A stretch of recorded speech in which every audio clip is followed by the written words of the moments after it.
Thank you very much.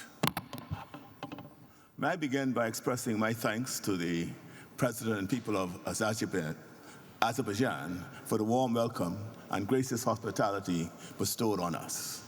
We wish you peace and prosperity.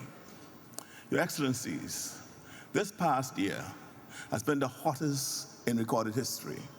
For the first time, for more than 12 months, global temperatures have exceeded the warming threshold of 1.5 degrees Celsius.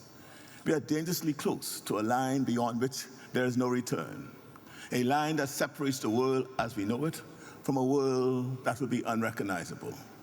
Our choice today will either be remembered as the moment we step forward together or as the instant we allow the world to slip from our grasp.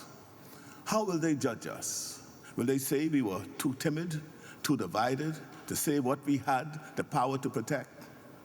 Already the catastrophic climate events witnessed around the world have led to major loss of life, property, infrastructure.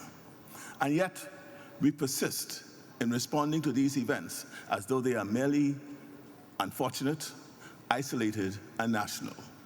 I ask you to look beyond borders, beyond flags. The fires that devour your forests, the hurricanes that shatter our homes are not distant misfortunes, but shared tragedies. What we endure, you endure. What we lose, you lose. And if we fail to act, it will be our children and grandchildren who bear the burden, their dreams reduced to memories of what could have been because of what we have saved. This is the fundamental principle underpinning this United Nations framework.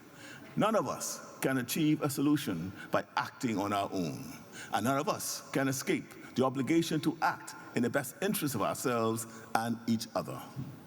Our survival is in our hands, and hope lies not in waiting, but in moving forward with the fierce determination to secure a future that humanity deserves.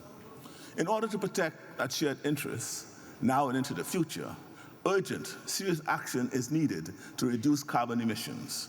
We know this. We know this. A continuation of current practices will lead to catastrophic rise in temperature of up to 3.1 degrees Celsius above pre-industrial levels. The current nationally determined commitments made for 2030 are not being met. Even if they were, we would still face a rise in temperature of 2.6 degrees Celsius or more. It is still technically possible to meet the goal of 1.5 degrees Celsius, but only if there is a G20-led massive global mobilization to cut all greenhouse gas emissions, as they are responsible for 80% of all carbon emissions. It is possible, but they would need to act dramatically and decisively, and action would need to start today. In the face of all of this, we still refuse to give up, refuse to lose hope. We cannot accept that our survival is merely an option. And so, in the Bahamas, we continue to play our part. We continue to preserve and protect the forests of grasses in our seas, which are estimated to absorb more carbon than the Amazon rainforest. If the Amazon provides the lungs to the planet, our seagrasses are its hidden blue heart. We will continue our transition to sources of renewable energy, and we will continue to pioneer the use of blue carbon credits to support the architecture of international climate finance. We want to play our part, but alone we cannot succeed in any of it. We simply do not have the resources, and each hurricane, each climate disaster leaves us with even less. Your Excellencies, we must not forget this historic achievement of the Paris Agreement. In Article 9, the special circumstances of small island developing states and least developed countries were addressed in its climate finance provisions. The numbers paint a clear picture. Small island states have spent 18 times more in debt repayments than they have received in climate finance.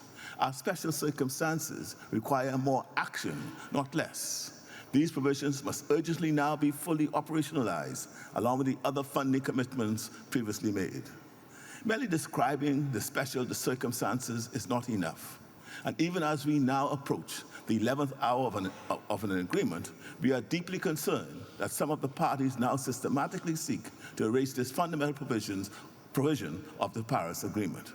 The greatest challenge we face isn't just political will, it's political change. We are witnessing governments come to power that are retreating from climate commitments, dismissing the Paris Agreement, and turning inward. This isn't a crisis we can afford to address sporadically, nor is it a battle that can be won in isolated chapters, written and erased with every election. If we leave climate action to the whims of political cycles, our planet's future becomes precarious, very precarious. The climate crisis does not pause for elections or to accommodate the sway of changing political ideas or tides. It demands continuity, commitment, and most of all, solidarity. Excellencies, the world has found the ability to finance wars, the ability to mobilize against pandemics. Yet when it comes to addressing the most profound crisis of our time, the very survival of nations, where is that same ability? It is time to turn ambition into action, promises into plans, and plans into survival. Thank you. Thank you, Your Excellency.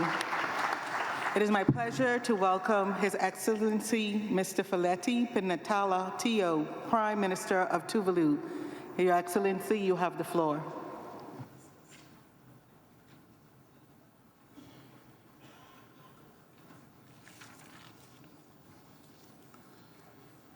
President of COP29,